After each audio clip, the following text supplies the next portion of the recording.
media sosial. Sosial kontrol melalui media sosial. Ini senjata yang lebih mematikan daripada nuklir nih.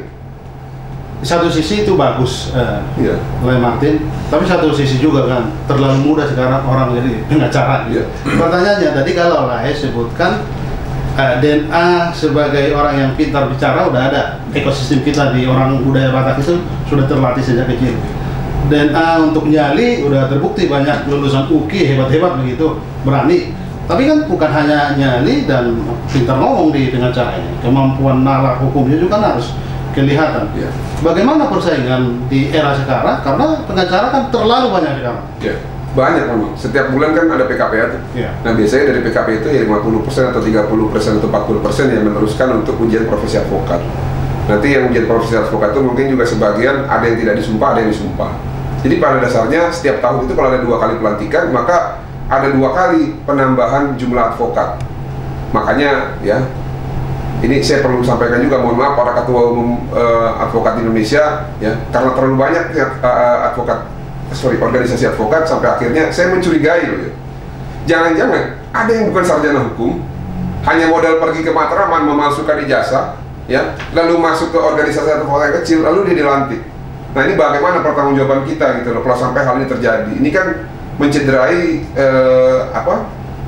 filosofi ataupun azas advokat itu sendiri kan, bahwa advokat adalah profesi yang terhormat. Bagaimana kita bisa memberikan pelantikan ataupun mengantarkan mereka untuk disumpah di pengadilan tinggi, ternyata dia bukan orang yang terhormat. Kenapa? Karena melakukan fabrikasi ijazah. Saya curiga dengan sistem yang saat ini, dengan banyaknya organisasi advokat itu ada banyak potensi hal sedemikian rupa. Nah makanya kalau dikaitkan dengan tadi bagaimana kita bersaing, saya pikir bukan bersaing. Ini kembali lagi ada di dalam diri kita masing-masing.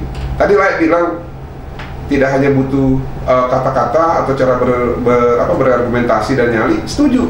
Memang kalau advokat cuma bisa ngomong, ini bahaya nih. Jangan-jangan dia dulunya tukang tipu gitu ya. Karena hanya pandai berbicara, secara teori nggak bisa, bikin surat nggak bisa. Karena advokat itu justru yang paling penting adalah yang pertama suratnya.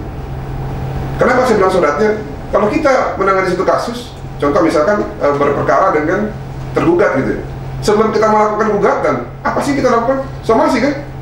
Nah, somasi itu isinya apa? Uraian peristiwa yang berisi kronologi atas suatu dugaan peristiwa perbuatan melawan hukum ataupun lawan prestasi kalau itu kasus berdata yang diambil oleh klien kita. Didasarkan dengan apa? Permintaan kita, uraian fakta dan apa yang kita minta. Berarti narasi menulisnya juga harus bagus. Iya, nah kalau dia nggak bisa menulis, hanya bisa berbicara, gimana mau jadi advokat?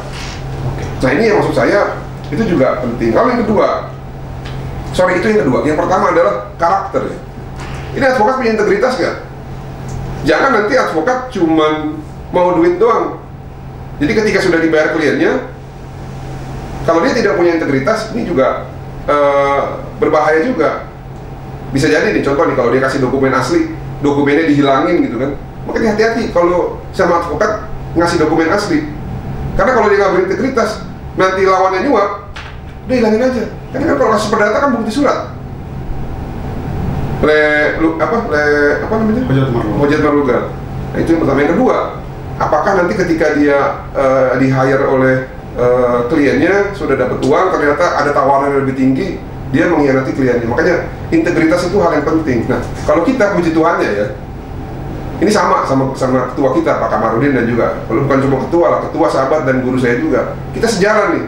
Jadi seberapapun yang kita dapat dari klien, taruhlah cuma dikasih 1 juta lah menurut kita. Ya sudah, itu berarti berkat Tuhan yang diberikan oleh Tuhan melalui tangan si klien ini. Nggak boleh kita hianati. Misalkan ada tawaran, ya udah, kamu kan dikasih 1 juta sama dia, saya kasih 100 juta, tapi kalahkan dia. Nggak mau kita. Karena kenapa? Begitu sekali kita melakukan itu, ya, itu akan berulang. Percaya sama saya, itu pasti akan berulang. Nggak ada istilahnya sekali aja lah, habis itu kita nggak begitu lagi. Nggak, sekali kita lakukan itu akan ketagihan dan akan menjadi kebiasaan yang akhirnya kita ulang-ulangi. Dan kalau menurut saya, nggak usah lagi jadi advokat. Di masyarakat kan ini ada selalu ungkapan tendensi lah, gitu. Tendensi negatif ke pengacara membela yang bayar begitu. Tapi faktanya kita tahu banyak pengacara seperti Lai Kamarudin, seperti Lai Sao, banyak menangani perkara yang memang pro deo, tidak pernah memikirkan honor demi integritas tadi begitu. tentu sebagai manusia kan bagaimana seperti layak, ganteng, tinggi, perlukan penampilan juga. Bagaimana eksis di dunia ini, di dunia pengacara ini, padahal kita tidak selalu dapat honor begitu. Yang bayar honor ada, misalkan bayar honor 100, 200, 1 M pasti ada. Yang gratis pun banyak gitu loh. Makanya kalau saya ya lebih punya apa namanya azas yang berlaku di kantor ini ya. Yang kaya bayar, yang miskin nanti dia mampu gratis. Nah, tapi bukan berarti yang miskin gratis ini kita perlakukan berbeda dengan yang kaya, enggak. Sama, kayak contoh gini nih. Ini di Cianjur kita menangani kasus ya, namanya Sugeng Gautama, dia diduga dikriminalisasi oleh oknum-oknum polisian ya.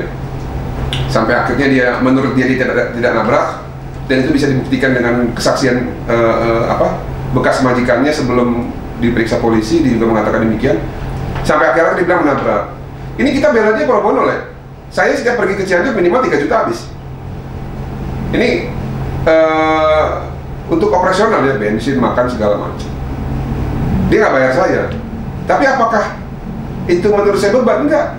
Ada kepuasan tersendiri gitu loh. Ketika kita membantu orang yang sulit, yang beneran sulit ya, bukan yang ngaku-ngaku sulit tapi kaya. Kalau itu sorry aja, kita juga nggak mau bantu yang begitu. Nah, lalu ada lagi para TKW. Ini saya sampai kirim si Ruben ke Surabaya, itu 4 juta sekali berangkat ke Surabaya hanya untuk 1 hari, nggak kemana. Tapi apakah itu beban buat saya? Enggak. Karena saya yakin dan saya percaya bahwa kadang-kadang Tuhan itu menitipkan berkat ya di sisi yang lain. Itu untuk mensubsidi, untuk membantu orang-orang yang tidak mampu. Oke, baik. Nah, makanya yang dapat berkat banyak itu kita sisihkan, jangan kita habisin buat harus mengelola. Iya, supaya kita bisa membantu orang-orang yang